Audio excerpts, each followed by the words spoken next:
ಪತ್ಲು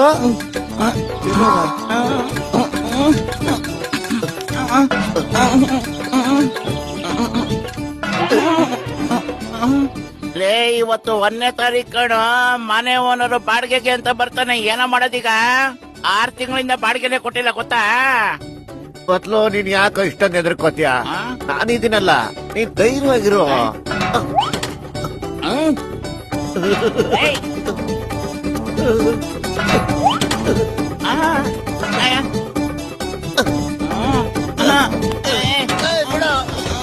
ಬಂದ ಓನರು.